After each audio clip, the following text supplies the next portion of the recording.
work for us. So we are absolutely good to go. So today I somewhat rashly promised you that this session will be a little bit more interesting than the title. I've struggled to find a way to make the words planning and assessing very exciting. It does excite some people genuinely in teaching, but both of these, the planning and the assessing element of teaching, are at least as important as the delivery of a session.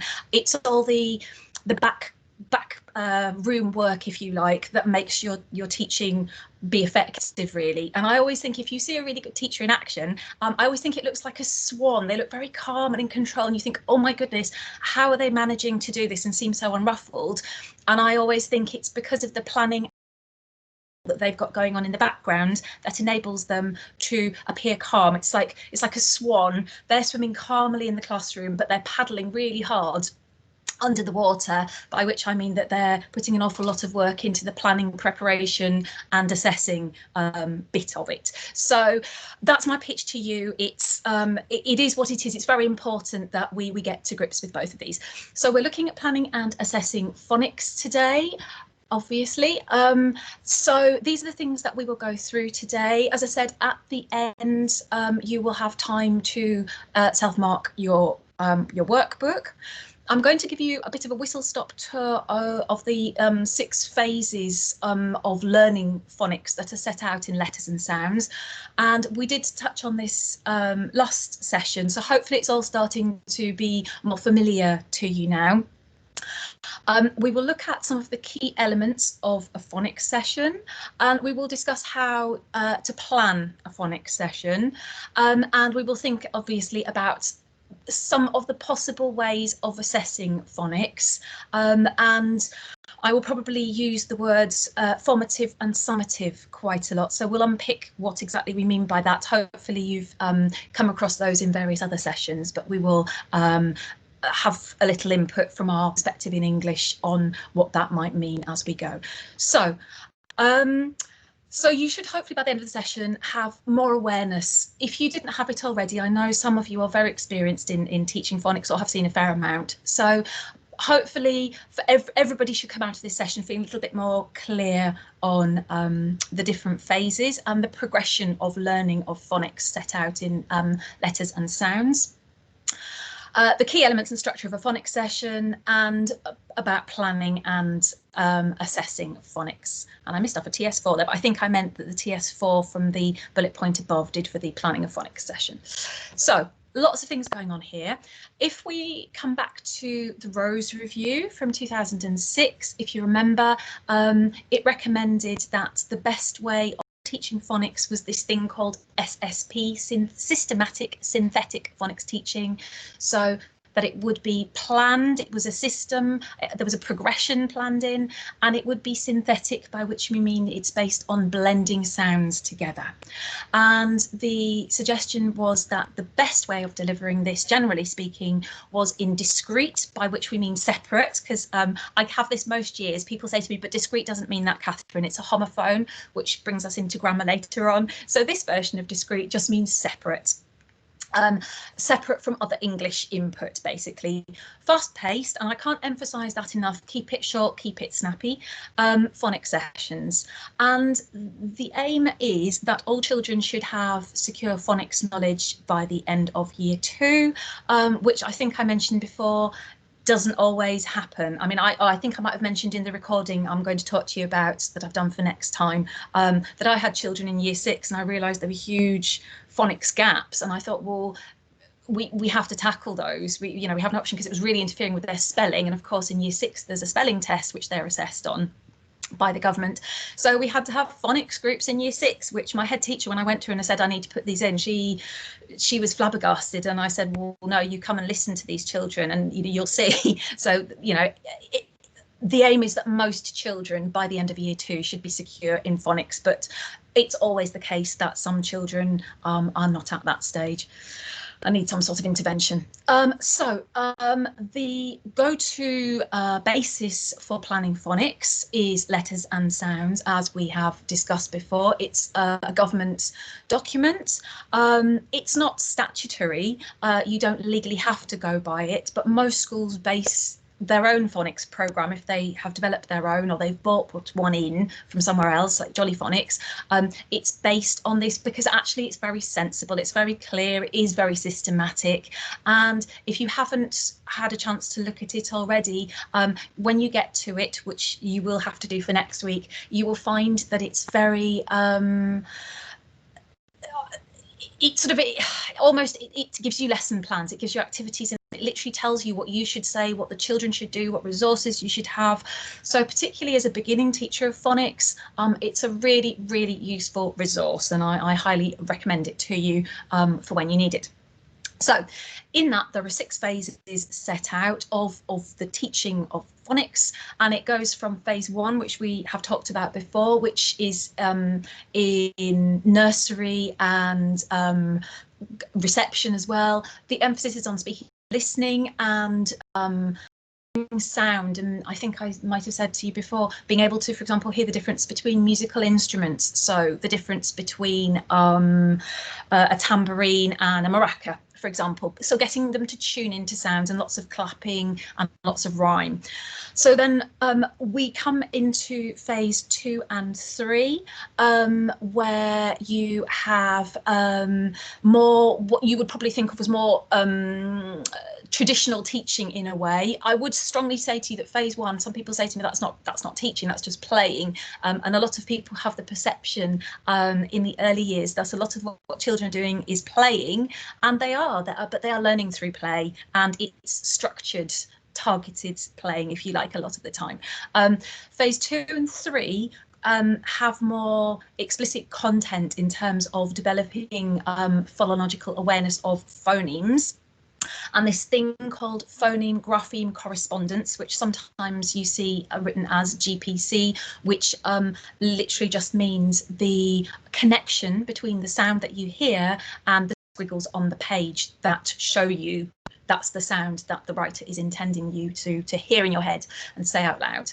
And then it goes into blending and segmenting. And if you remember, we talked about that last week, the idea that you can learn to read by blending. You put sounds together, dog, and that is blending those phonemes into a word. And likewise, you can do the opposite because it's a reversible process. If you see the word dog on the page, you can separate that into d or g, which helps you then to write it down to spell. So both reversible opposite processes, if you like. Years phase 5 and 4 and 5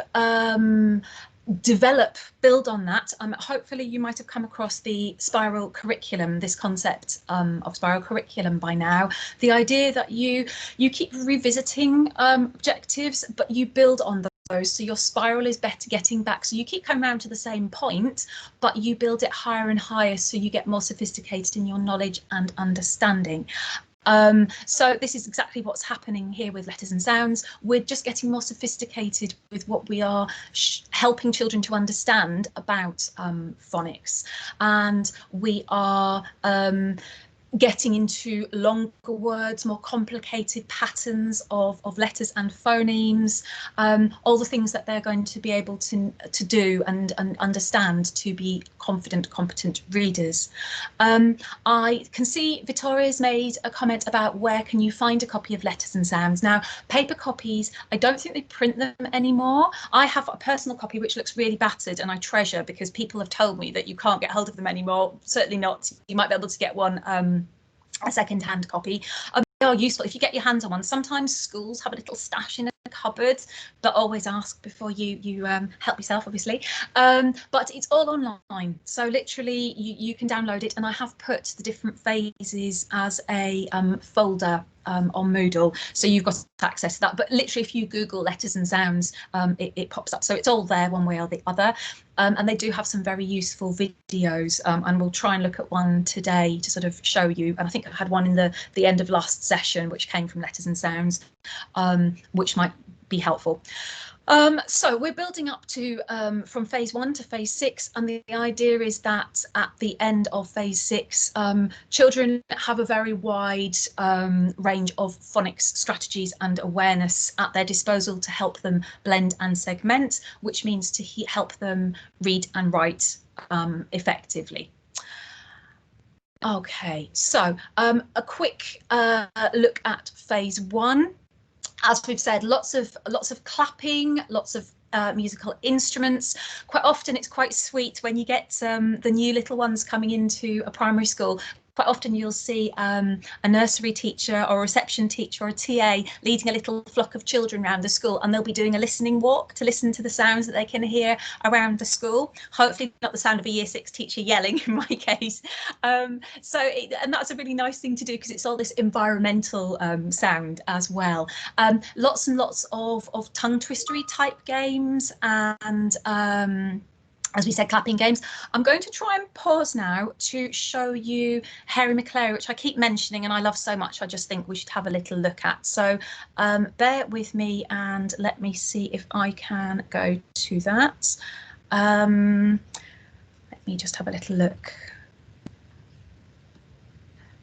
Can we see Harry McClary, Andrew, at the moment on screen? No. No, okay. So what I can see is the slide, but not the video. Sorry, Andrew, what was that? Oh, here we go.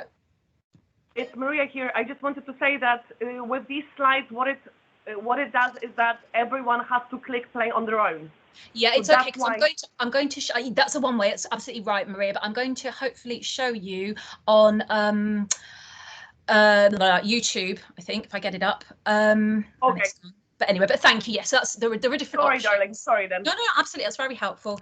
The point about this is if we do it, then we should hopefully all be able to see it at the same time and hear it at the same time. And I just have a nasty feeling what I've forgotten to do, and I keep doing this, so bear with me. I'm going to try and show you this again, but I need to put the sound on. And then hopefully, third time lucky. I hope Harry McClary's worth the wait. Oh, that's what we can say. Right, here we go.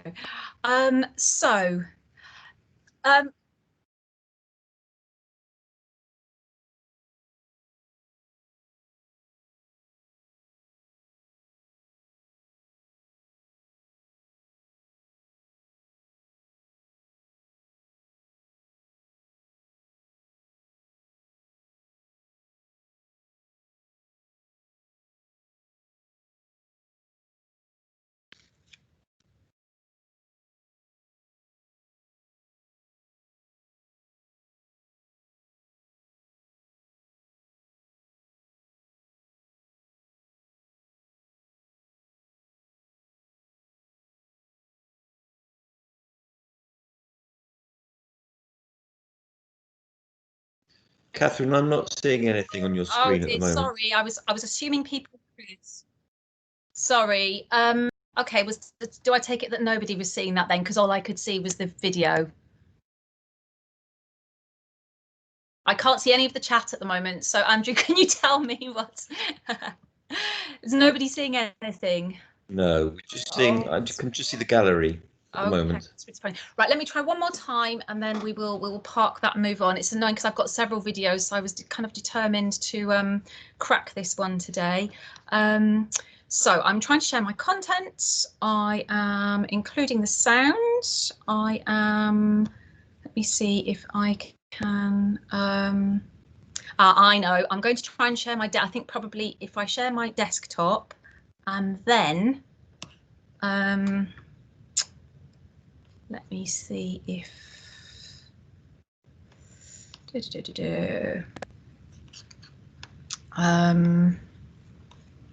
Sorry, everybody. Let me try this one, and then.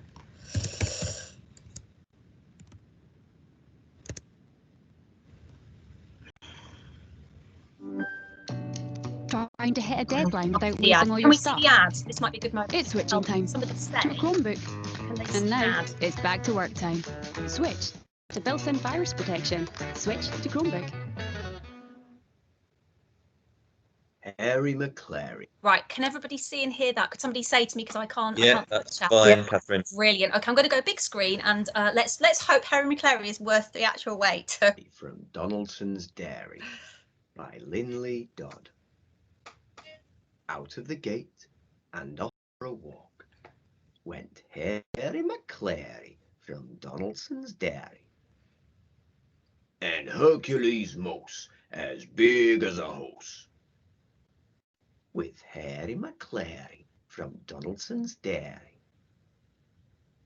Bottomley pots covered in spots, Hercules' mouse as big as a house. And Harry McClary from Donaldson's Dairy. Muffin McClay like a bundle of hay, Bottomley pots covered in spots, Hercules' mouse as big as a house. And Harry McClary from Donaldson's Dairy.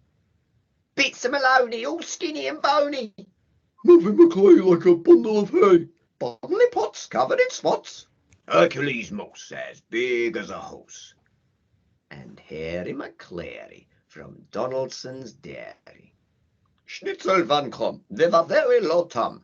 Pizza Maloney, all skinny and bony, Muffin McClay like a bundle of hay, Bottomley pots covered in spots, Hercules' mouse as big as a house. And Harry McClary from Donaldson's Dairy.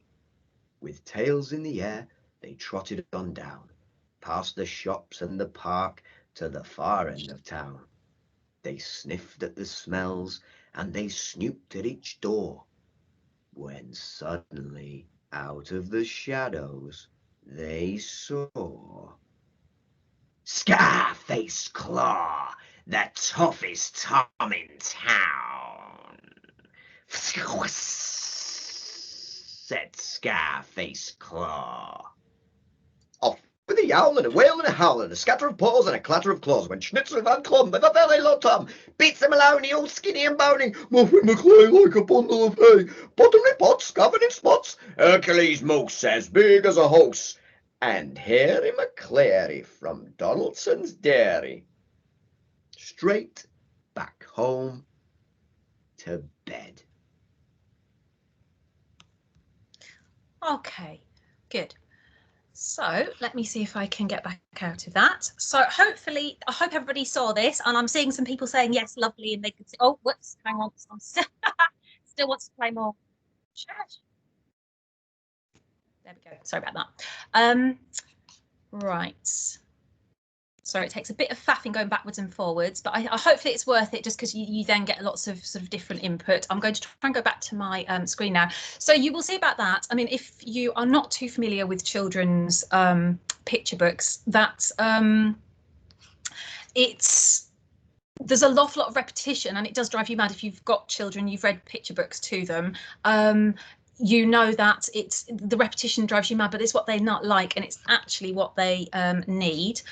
To hear. Sorry, I'm just faffing back to get into my slides. Catherine? Yes. I was just going to say, as well as the repetition, it's that kind of cumulative repetition, isn't it? So you kind of build up, it's one character and then two characters, then three characters. So you're repeating ideas, but also building up kind of collections of characters. And that's a real feature of a lot of early texts, I think. And interestingly, I haven't read Harry McClary for years now, but it's interesting that lots of children's books end up with that kind of "and back to bed." It's that kind of closure that you have in lots of books. Things like Where the Wild Things Are, kind of waking up again in your room again. So kind of going back after an adventure and being home is classic in children's literature. Yeah, thank you. That's a really good point. And the good thing is, because it's like a chorus, so you can get the children to join in very quickly because they become very familiar with it. So they're learning rhyme without it becoming, it's not a taught thing that they would understand as being it's a lesson. It's just something they're doing as they go along. Can you all see Cross the River now, my page? Andrew, could you tell? Yes. Yeah, lovely. Thank you. Because I'm sharing it slightly differently at the moment, so we'll see. So another game, and had we been in the classroom, I did think of ways of doing this, and I just thought it wasn't worth it really in the end. So a game that we would normally play is I would give you a little scrap of paper with one of these objects and words on, and what you need is a something to make a river. So it could be literally a piece of rope, or you've tied several skipping ropes together, or it could be if you've got the lovely scarves from if you're doing what's the word? Oh, I can't think of the word. But anyway, if you've got the scarves that you sometimes see in right dance, that's it, in schools, you could create a river out of those tied together, and you get all the children to stand on one side with their little slips of paper or card, whatever you've got. And so say, for example, if I had given you peg, you would have to look at that and you would have to say peg. So you're blending it together, and then you're allowed to step across the river when you've blended it. And it sounds like a very simple activity. It is a really simple activity. But it allows you as a teacher to check the children's understanding, and it's involving movements, and it combines the graphemes, the words, with the image. So you're actually reinforcing the learning quite well, quite effectively in different ways. So if we can all just pretend we've had a go at crossing the river, and you've all done that very successfully with your different words, let's move on. So phase 2 onwards, we are blending and segmenting with letters. So letters are taught in a sequence, and I think we mentioned this last week. So very quickly children build up. I think we did this last week, actually. I have a vague memory of doing this. So the first 4 letters that are taught are SATP. We're not going to see how many words we can make in a minute. If you're very keen, you can do that. But the point being that actually that enables you to make quite a lot of words, so that they're quite useful letters and sounds to learn. And the progression looks like this, and you can see actually it goes quite fast. So it's pretty much 1 week per set of these initial letters, and you can see that actually in set 4 we are starting to build up digraphs, which hopefully you're feeling more comfortable about that as a term if you weren't before. So we've got a CK making one sound k, but actually written with 2 letters. And you can see as well with set 5, you've got the double F and the double L and the double S. Why? Well, if you think about the English language, those combinations come up an awful lot in even very simple texts. So the children need to have seen those and understood them to access pretty much any text they're going to go on to fairly quickly. I'm not going to show you the game, but if you go through the slides, there are lots and lots and lots of phonics games out there. But if you look at Phonics Bloom, it's quite a fun online game that you might get the children to have a go at. You might have a go at yourself. Okay, so we're going to come back to look a little bit more at this whole issue of digraphs and trigraphs. I know quite a few of you now have looked at the short presentation that I was talking to you about that I did, and it's there if anybody else wants to have a look. So just to recap, each sound you hear separately is a phoneme, so k, a, t are 3 phonemes, but it doesn't always work that it's 1 letter per sound. So, for example, in chop, the ch is a digraph to 2 letters to make 1 sound. The IGH in might is a trigraph. So it's 3 letters like triangle, tripod, something with 3, which make 1 sound, I, that you cannot split up any further.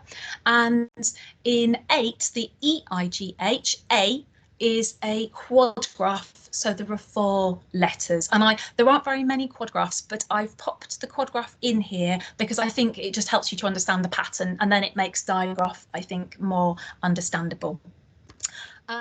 So I'm going to come out of this presentation now and try and share the video of this, because there's nothing like proper phonics teacher sort of demonstrating. So this is a primary school teacher from a primary school called John of Gaunt. So I am going to have a little go at finding that. I'm including the sound again because that seemed to work quite well last time. I am going to browse. Am I going to browse? Yes, I am. No, I'm not going to do that. I'm going to see if I can find it. Hang on, sorry. It's really annoying me. Sorry, something for me to work on. Because I thought I had it all set up. but hopefully in a second you should be able to see that. Right, can you see a video with Not sound yet. buttons? Not Good. yet. Hooray! No. Okay, I'm going to play that and put that full screen. Catherine, we can't see that yet. We can just see the gallery. Oh, not again. Sorry. Right. How did I do that last time? Right. Oh, I know. I was sharing my desktop. That's what it was.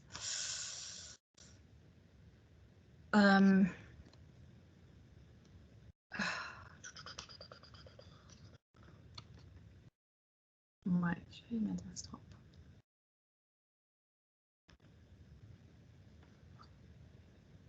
That just keeps coming back to the Yeah, we're coming back presentation. to the That's very PowerPoint. annoying. Okay, sorry everybody. I'm gonna have one more go. I think perhaps can we try Maria's way, that you all, I'll go back to the PowerPoint and you all press play, and we should all see that, because I don't want to waste. I'll try and play it from the presentation, Amelia, but we had some problems with that last time. So if I press play in a second and it's not playing, if you then press play. So I'm going to press that in 5, 4, 3, 2, 1.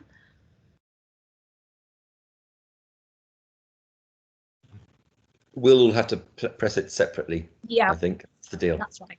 So we'll do it the Maria way. But we can't see the play button now, Catherine. Oh no, sorry. I know why, but I don't want to interrupt again. So let me know if you Go want to on, tell me why. Maria. Tell us. Okay. So before you shared only your presentation and now you shared your screen, your desktop. The difference is that if you share the presentation, then we have the option to have control. If you share your desktop, then we just see a flat. Yeah. Okay, so thank you. That makes sense, Maria. Sorry to interrupt. I'm sort of forget. So what I'm going to do is I'm going to re-upload. I keep having to re-upload my PowerPoint, which I was trying to avoid doing because it then sort of starts from the beginning. But hopefully, if I do that, it's just uploading, and hopefully, if I whisk through, we're not too far in, are we? Right. So can you see the slide with Yes. the clip with the arrow? Yes. Okay, so here's the thing we're all going to do. We're all going to press play. I think it's about 4.5 minutes. All right, so 4.5 minutes. So if we'll start that in at the count of 5, 5, 4, 3, 2, 1.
Catherine, when I was watching it, it's kind of runs through and then it stops. Right.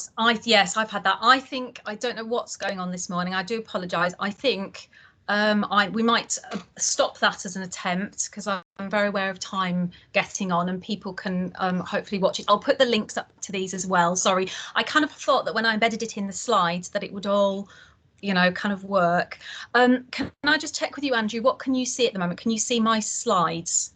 I can see not in your presentation form. I can see your slide, and all of the slides are on the side as well. Yeah, okay. So I'm really sorry about this, everybody. It's every time I think I'm getting a little bit more understanding of it all, it's less so. So what I need to do is to go back into because I can't also see the chat, which is really, I feel like sort of a bit lost without the chat. Right, so I'm going to try and upload.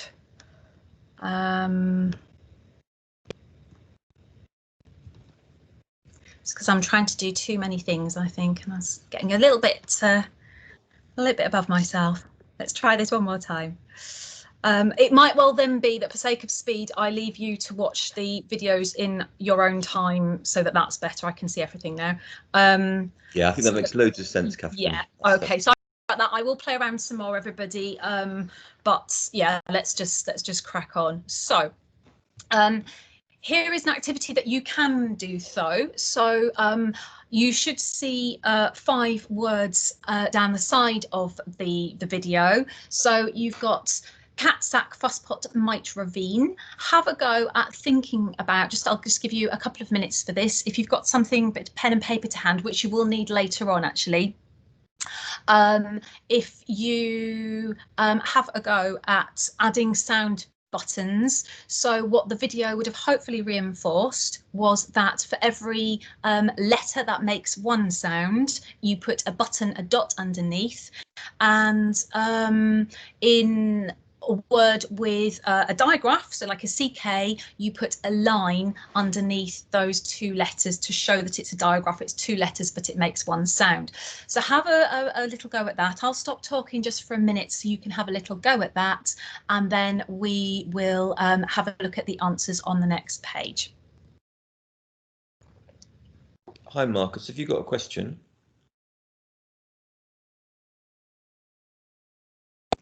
Oh no, I was just pointing out that I posted the whole video in the chat, the whole link to the YouTube video. That's very helpful. Thank you, Marcus. Now Sarah's come up with a question I was wondering if people would figure out. So there is actually a split digraph, which I did actually pop in there on purpose to see how you would handle that. Have a go and we'll have a look at what a teacher of phonics would do in a minute. I'll give us another maybe 10 seconds because shouldn't have taken too long, should it? So we'll go on to the next slide in a minute and you can see. Okay, oh, Alexandra, that's nice. You're saying about the CVC and nonsense words. Good, excellent. It all kind of comes together in your head, doesn't it, at some point, I think, which is really good. As I say, I'm not a trained phonics teacher. But after a while it all sort of sunk in. So this is what you should have had. Oh, I like that we're uploading images, Kerry, nice. So yes, so what we've got is we've started with the simplest CVC word, so cat. So you've got just the 3 sound buttons, which is 1 sound per letter. So each one of those, each phoneme is a grapheme. Sack is also a CVC word because when you say CVC, you mean consonant, vowel, consonant sounds. So although CK is a digraph, it actually makes 1 hard consonant sound. So it is classified as a CK, as a CVC word. Fusspot, you've got the double S in the middle, which gets a line because it's 1 phoneme by itself. Mite, you've got the trigraph in the middle, so it's 1 line going underneath the 3 letters there. And in ravine, you absolutely, as was pointed out, you have got a split digraph, which is where it's two letters making one sound, but they are separated by a letter in the middle. So in ravine, the N separates the I and the E. But if you think about the sounds that you can hear, you hear R, A, V, E, N. So you show that by having the loop between the I and the E, and sometimes you hear it called the magic skipping rope. I still quite like that. And I always, when I teach children this, I always try to explain it by saying it's like two friends who get on really super well, in fact too well in the classroom, because they're always chattering, so the teacher has to put somebody in the middle to separate them, to stop them talking, but they still kind of make one chattering sound together. So that was always the best way I thought of to explain that. So with the, I've said robot arms, and I think we did mention this before. So if I put my hands up a little bit higher, so if I was doing cat with robot arms, basically what you're doing is you're putting a physical movement into that, which helps reinforce it with children. So you might do k, a, t, cat, s, a, k, sack. You see it done slightly different ways in different schools with different teachers, but that is, it's still quite an effective way of getting children to hear the separate sounds. So let's go to ravine. So you might want to have a go along with me on with your own robot arms, because it's quite good fun. R, a, v, v. Sorry, let's start again. R, a, v, e, n, ravine. So that is a much more tricky one. You probably, by the time you got onto something like ravine, you might not be doing robot arms, but the principle still holds. So yes, so as you can see, as a teacher, you need to be an actor in all sorts of different ways and sort of throw yourself into it. Phase 3, we're going to whip through this hopefully fairly quickly now, is extending this knowledge. So basically they look at more graphemes, and most of those are digraphs. So for example, the O and the A sound. So if you think about goat, O is one sound, but there it's represented by an O and an A. And there are lots of those, 42 it says, get taught in this particular phase. And as well as the this blending and segmenting process is being taught, side by side, children are also being taught about what we call tricky words or sight words, or sometimes they're called high frequency words. It all pretty much means the same thing. Words that if you look at them, you can't tell what they should sound like because they're not phonologically regular. So for example, the easiest one to think about is the word I, as in myself, because if you look at that and you use your phonics knowledge, that will give you an I, not an I, because you're actually saying the letter sound in that case. And another very common one is the, because if you apply your phonics knowledge to the, you get z, the. So it doesn't work. So you just have to teach the children that they need to learn these letters by sight usually, or by using various tricks, which we will talk about in a later session when we look at spelling. And quite often I would say to children, it's almost like you need to take a picture of that letter and have a little camera in your head and have a picture of that, and then you pull that out and you use that picture, and that is quite effective, particularly for children who are dyslexic and they particularly struggle with these sight words. The picture sometimes makes sense to them. Okay, again, we're not going to pause for the video because we've done that and that didn't work really well. But it's worth, if you haven't seen much phonics teaching in schools, you haven't done any phonics teaching yet, it's very much worth watching some videos to watch teachers in action to sort of see what they do. If you just look at the still of that video, you can see there's actually an awful lot going on, as well as the teacher in that session. You can see magnetic letters on the board. You can see that she's got what's called a phoneme frame underneath that she's going to show the children. She's going to model how to segment and blend using the phoneme frame, and we'll talk about that in a minute. You can see she's got a pointy finger stick sitting on her lap.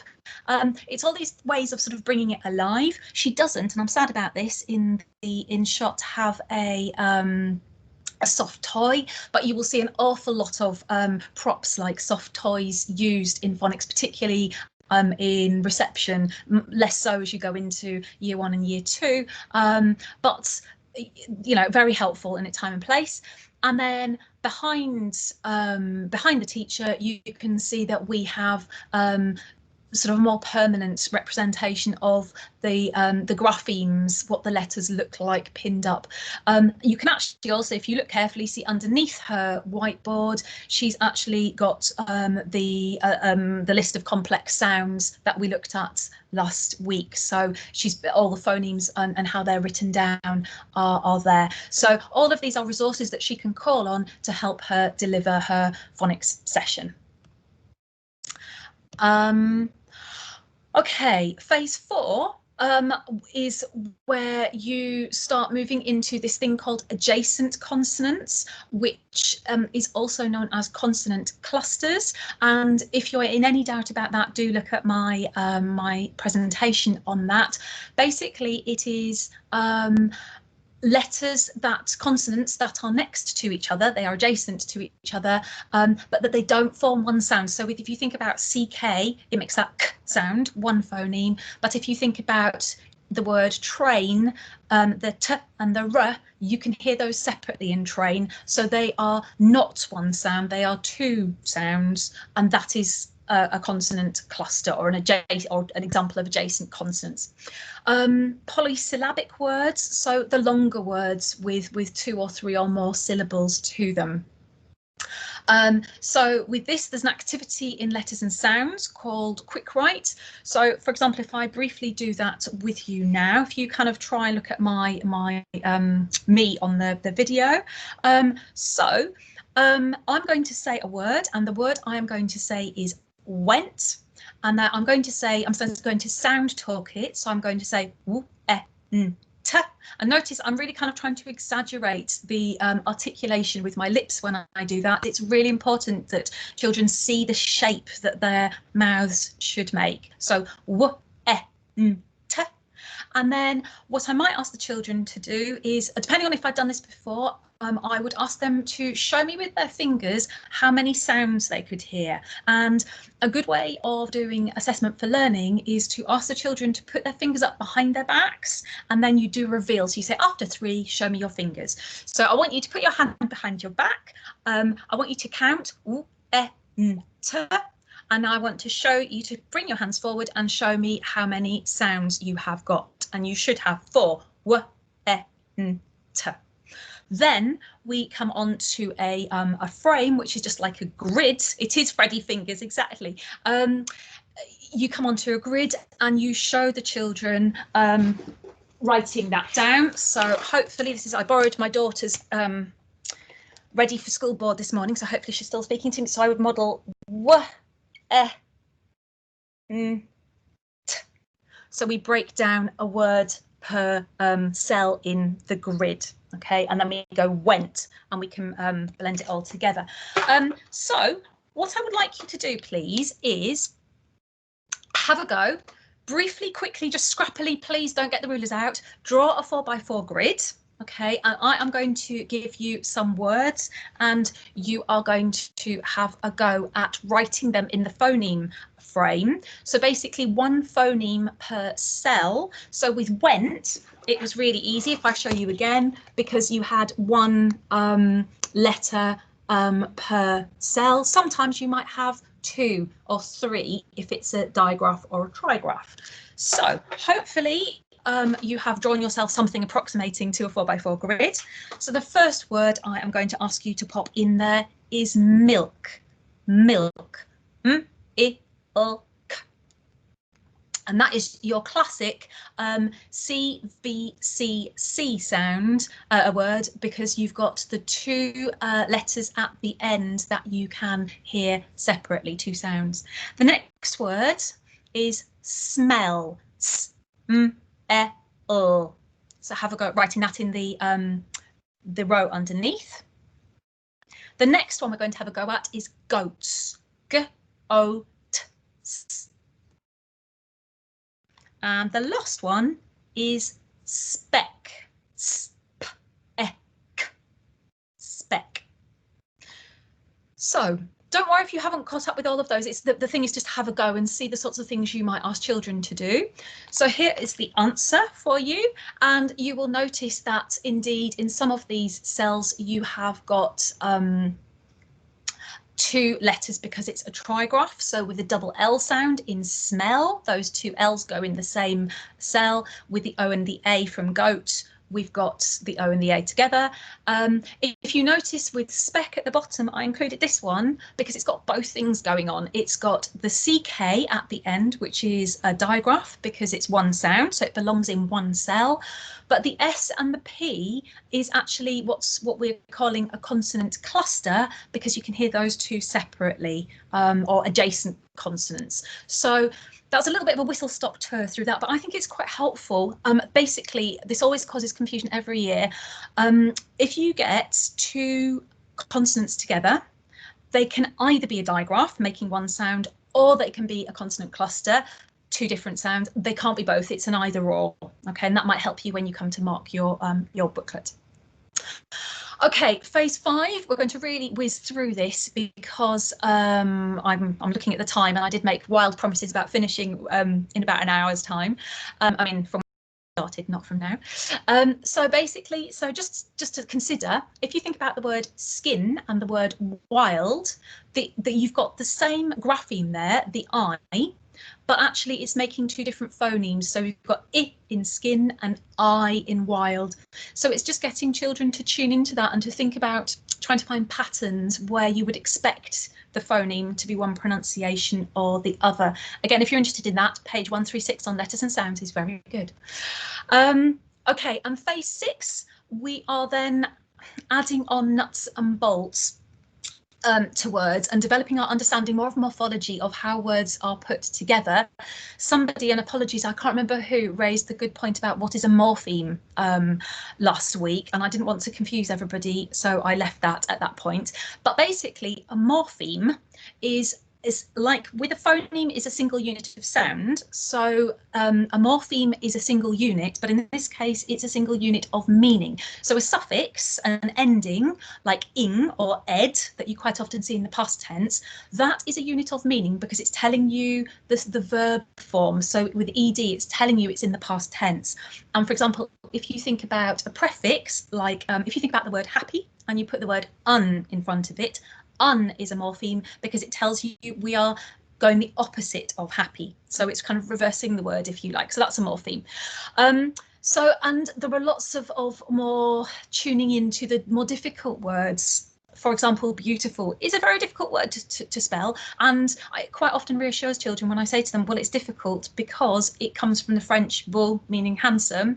So it's not an English sort of structure, if you like. It's not a word pattern that comes from English, it comes from French. And so we just have to find a way, like a mnemonic, I can't even say the word, mnemonic, to try and work it out. And we'll talk some more about that when we come to spelling.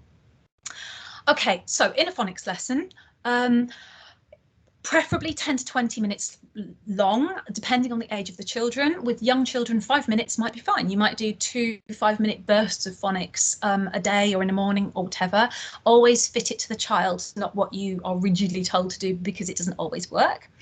The main teaching sequence for phonics is you revisit what you have been learning. So if you've been learning the s phoneme, you would revise that very briefly, just go over it, show them the grapheme, make the sound, get them to air write it, get them to write it on their hands, on people's backs, all this sort of thing. You would then do your input with the new thing that you were learning today. So you might be going on to the phoneme t, for example, if we're in step 1. So you do your input using your different resources. So you might well have a whiteboard for that. You might have images, you might have a puppet, you might have some sounds that you've thought about that will be suitable for that. You then, very importantly, get the children to practice doing that in some format. And that gives you as a teacher a really good opportunity to do assessment for learning, so you can see if there are particular children who are finding it difficult. So quite often with the whiteboard that I showed you, most children in reception years 1 and year 2, quite often beyond anyway as well, will have their own whiteboard and pen, and they will be sitting on the carpet area with these. So if you've been teaching you at some point, after they've said it and they've practiced it and they've written it with their fingers and whatever, and on their hands, you might then get them to write it on the board, on their whiteboards, having shown them how it goes, and you can walk around as they do that, and you can unpick, like some children will write it the wrong way round, they'll kind of transpose it, and so that means that you need to do some more input with some of the children.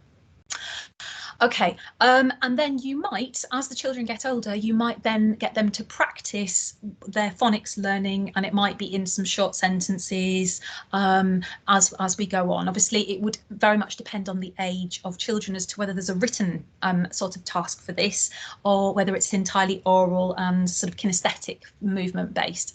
Again, we're not going to watch a video clip with a critical eye, but this is a good video clip to watch because it shows different sorts of ways of teaching phonics. So she teaches the h, h sound by getting them to hop on space hoppers with an H on it, which looks quite good fun. It's freezing cold, but it looks good fun.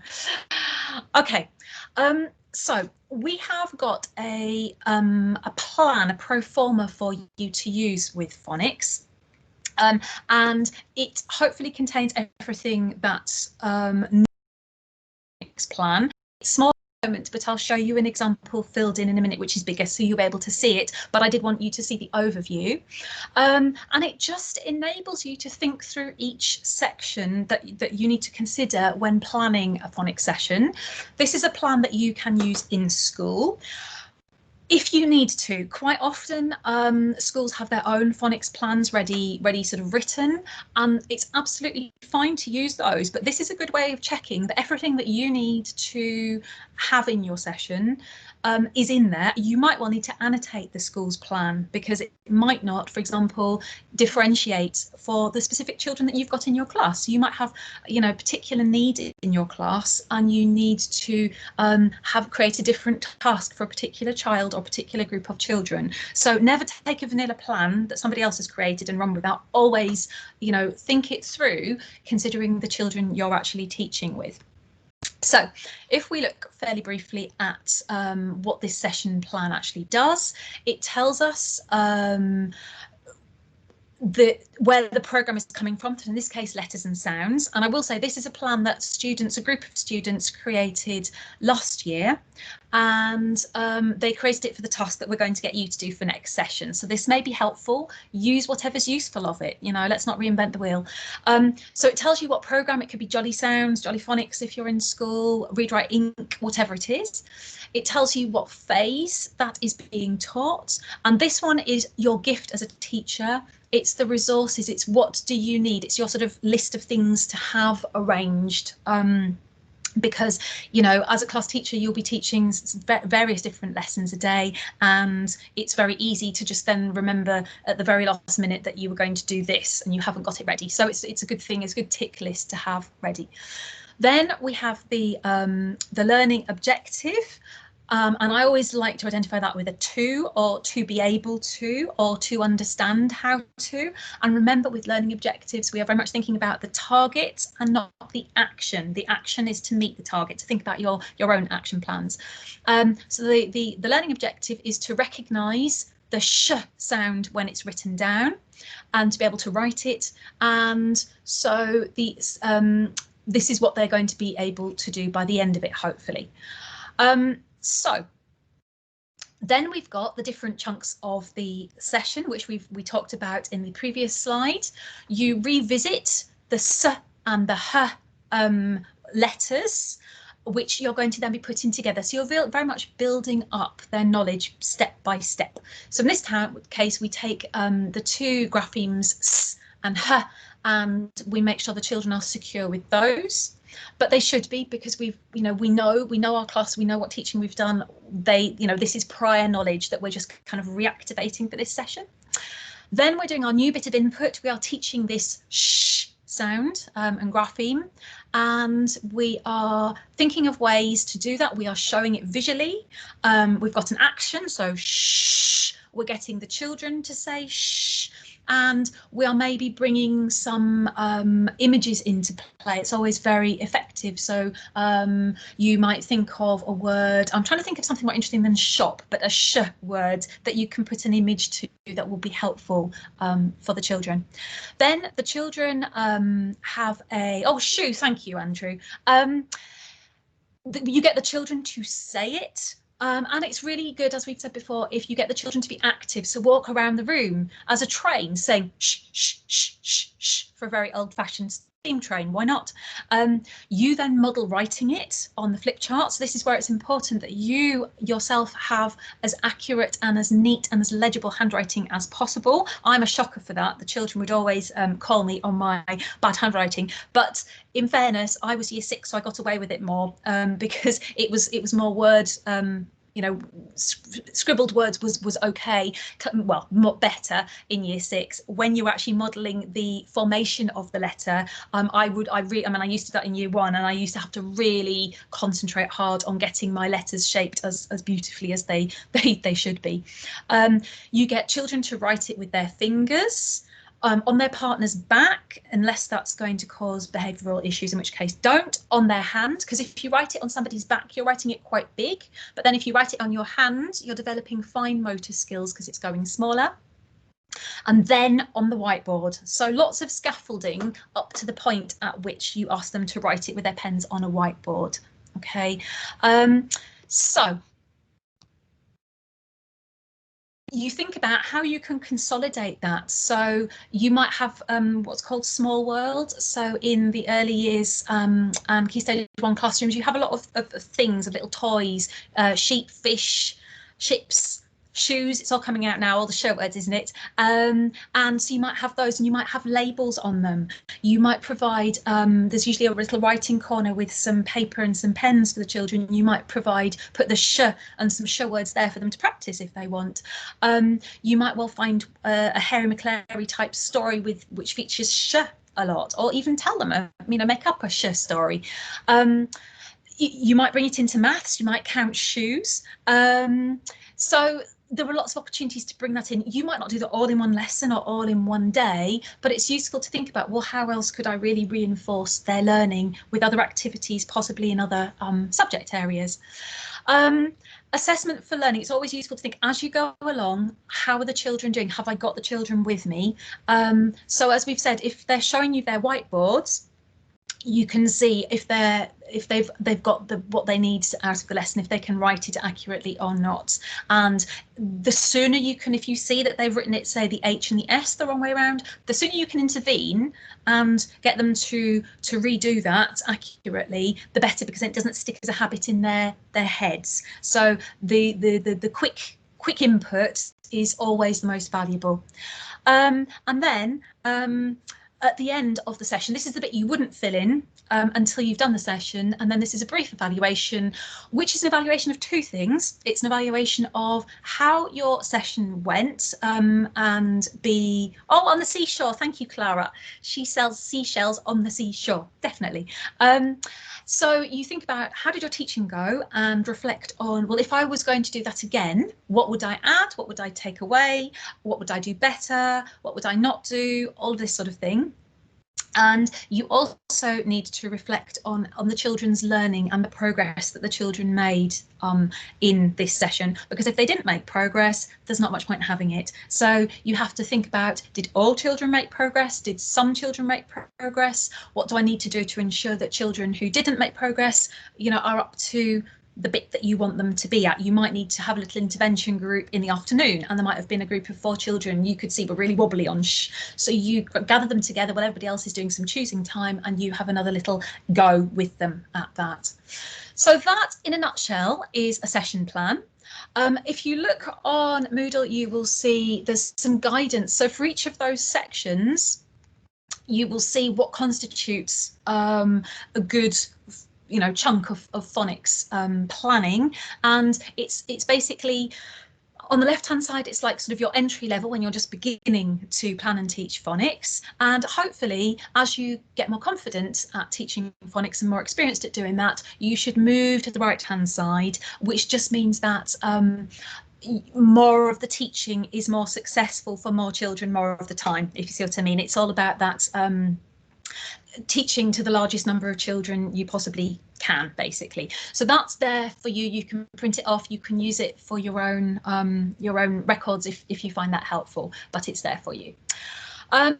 Okay, so this is the bit that I am hopefully not going to spend too long on, but it's important that you're very clear about all of this. So if there are any questions, do ask. So check which colour group. What I'm going to do is next session we're going to have a brief introduction with all of us, and I'm hoping Andrew might lead, and we will go over any last questions to do with the phonics workbooks. Then you are going to split into your English groups, so they're the ones that are labelled Eng or English, Becker, Rofe, Megorian, all the author names, and each of you in turn is going to deliver a brief, probably 5-minute phonics session starter. So just the input bit where you are teaching possibly the revisit bit and then the new teaching bit. So in this case, the plan I just showed you, it will be the teaching the sh grapheme. You're not going to get the children to do activities, although you should plan them, but we don't want you particularly to do that because that then takes lots of time, but have it planned what you would get the children to do. You might get them to do an activity with you in your input session. That will be a good thing. Try and make it interactive. Don't just make it be you talking. And you're going to deliver those as a group. So hopefully, and it's been a nightmare to arrange the groups because I've tried to do it alphabetically, but people keep joining. So I've had to keep rearranging a little bit. So apologies. If there's any issues, we'll sort it. Just email me. But in your group, you should have somebody doing phase 2, somebody doing phase 3, and there are 2 of those, two people doing the phase 4, 1 phase 5 and 1 phase 6. So there should be, you should see up to 6 or 7 different sessions or different phases of phonics or different activities within your group, which is really useful if you haven't seen much phonics, because it will just help you understand the progression and help you see the sorts of things. Now, where are you going to get this from? Some of you will be like, oh great, let's get on with it, and some of you will be really freaking and going, oh my gosh, I have not a clue where to get started, which is fine because this is why we're doing it, really. So what you would do is I have got a list with hopefully all of you. If you're not on that list, please do email me. Somebody already has this morning to say they weren't on the list. Look at the list, which is in this session in the Moodle book. You should have been allocated a colour. Now, the colour will tell you where you go to in letters and sounds, and again it's online and it's on Moodle. So for example, if I look at my list, it looks something a bit like this, and if you're in the blue group, so for example if you're JD, you know then that you are doing phase 2, and this is a particular activity teaching VC and CVC words for spelling, and you look at page 61 and you basically, the lesson plan is there, you just have to add to that, adapt that, maybe bring your own personality and interactivity into it. And likewise, if you are for example Vinette and you are in green group, you know you are doing phase 3 and you know which activity and what page in letters and sounds to look for to find that. You then need to pop that into the session, the phonics session pro forma, which we just showed you, which is also on Moodle.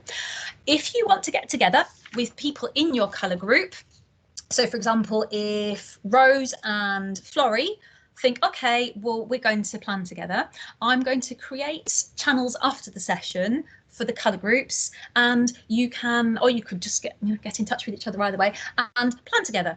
I don't advise that all of you try and get together because that's too many, but if there's 2 or 3 of you and you want to work together because you're all doing the same activity and the same phase, then why would you not do that? So you're very welcome to do that, because only you is going to be delivering your session to your English group next week. So I hope that makes sense.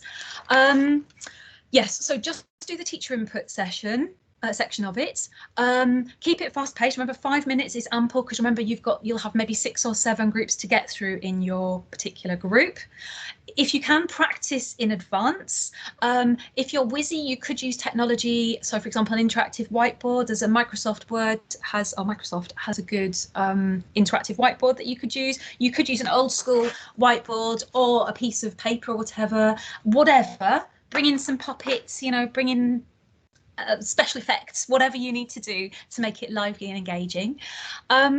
So hopefully that's what will happen in the next session. And while you are delivering your session, the others, or at the end of it, the others are going to make a brief comment in the chat and just say, that was great, I liked the activity where you did this. Had you thought about, here's a good video that you could have used with the children? So it's a helpful feed forward comment as well. And you will keep copies of that and you can upload it to Moodle, because it's evidence of developing subjects and practice knowledge. Okay, so I'm very aware that was a whistle stop tour of that, but I'm very aware of the time. Apologies about that. So I think we'll spend a little bit of time on assessment, or shall we leave that till next week? What do you think, Andrew? Do you think we should stop and catch up with assessment next week? I think that would be a good idea. Yeah, I think so. There's a lot to take on board. Good. Okay, so if I whisk through the slides, and we'll do all this next week, or it's there for you anyway. It wouldn't take too long in any case. It's just to basically show you what's going on with assessments. So you've got 2 things to do following on from this session. The most important thing, the thing you should prioritise first, is to self-mark your phonics book. I have unhidden the answers, so it's on Moodle in the directed activities section. So you should be able to see those. So self-mark. Don't be religious about it. If you've got the right sense of a longer answer, do that. If you use it to help you, basically. Nobody's going to ask for your marks in, basically. At the bottom of the workbook is a sort of reflection evaluation section. Obviously, you can't do the peer reflection and evaluation this year, but if you please could fill in the self-evaluation bit, which just says reflect on your understanding of phonics. And I know 1 or 2 people have said in the chat that doing the workbook helped kind of reinforce their understanding. So maybe you've watched some videos and that's been helpful. So reflect on where, the progress you've made to date with your phonics subject knowledge, because I'm sure that a lot of you have come a very long way with that. And maybe think about targets that you need to set yourself, and they could be ones that are in your action plan already and how that's going, or it might be that you think, actually, next time I come to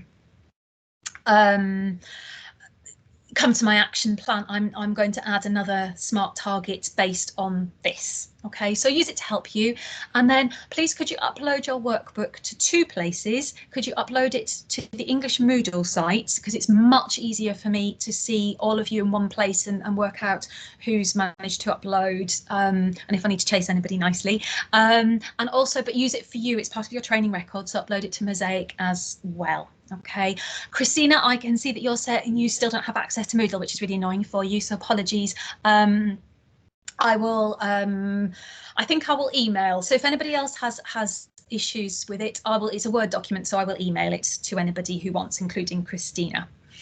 I think that was the only other thing I was going to say. Please, I'm trying to avoid giving you lots of core reading to do, but it's there for you. And if you feel you need to develop your understanding, so the Jolliffe and War book on phonics is really, it's accessible. It's by teachers for teachers. It's quite a good one. Also, the Washtel chapter in Graham and Kelly, which is also available on the reading list online, is also very useful. So I would recommend, if you feel you need to dig deeper into subject knowledge, those are very useful resources for you as well.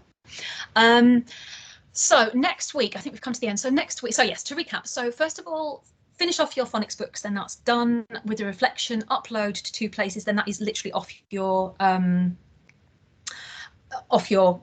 hands, if you like. Then you can crack on and look at the phonics planning for next week's session. Please, I'm hoping that everybody will come and join in with that. Andrew and I will pop in and out of those sessions, but it will be student led, which I think is, you've had enough of me talking for a bit, so it'll be really good. But it just needs you guys to be in it and on it, if you like. If you know there's a problem with your attendance next week and you know that you're expected to be presenting in a group, please can you email me before 9 next, or before the session. I think it's an afternoon session next week, but email me in really good time, so out of courtesy I can then let your team members know. But we would expect that everybody would do that, because I know sometimes it can be a bit nerve-wracking, but it's really helpful, and people usually feel it's been a good activity to do, and it's 5 minutes, so it's not it's not too bad. Also, I will post, but in advance of next week's session, I decided to give us all the time to do that. I have pre-recorded the session on reading comprehension. So at some point in the next week, please give yourself time to watch that. It is fairly lengthy, which is why I took it out of the session. It's about 55 minutes. So settle back with a cup of tea, and it's another very important topic. So please do make sure you watch it. I've been looking to see who's been watching what videos online, and there's a really good take up of the videos, which is really encouraging to see. My last point, if there's anything else that you would benefit from, like a short video on, like I did with the digraphs and consonant clusters, then let me know. And if I think it would be beneficial for several of you, then I'll gladly put that in. On Monday, we will have a drop-in phonics session with Ruth Moyler, who's a very experienced phonics teacher and phonics lead in several Southwark schools. Actually, she oversees several of them, and she'll be doing an online session from, I think it's 10 o'clock to 11:30. I will send more details. You don't have to attend that. I strongly recommend it if you feel that you could do to just reinforce your understanding of phonics a little bit further. She's really good. She's really interactive. So I will see you at that on Monday. So Sybil, which teacher standards do we link the phonics plan? So I think that would probably go in your, forgive me because I'm not terribly familiar with Mosaic yet, but that would go in your subject knowledge reflection bit. I'll find and I'll put it in. It doesn't really matter as long as it's there and you know where it is, to be perfectly honest with you. Sevki, the consonant cluster video, I thought you'd watch that, Sevki, but it's in the I think it's in the phonics section. If you have a dig around English, there's not that. I try and hide stuff until it's useful, so it's there, or it's in the Panopto block on the right hand side. All the videos are there and you can watch them from there. Okay. The English groups are also in the Moodle book on this session. Okay, so it's all there. Just have a play around. Okay, if anybody really can't find anything, come back to me. But there aren't that many places for it to be at the moment in English, to be perfectly honest with you. So I'm very sorry because I have run over by 17 minutes. So that's my bad, unfortunately. I will stick around a little bit in case there are any other questions going forward. Andrew, can I just ask you a little favour, if I may? Of course, Catherine. Thank you. I can't download a participant's attendance list at the moment. I don't know why. So, thank you. So that'll be brilliant. I am going to stop sharing my slide now.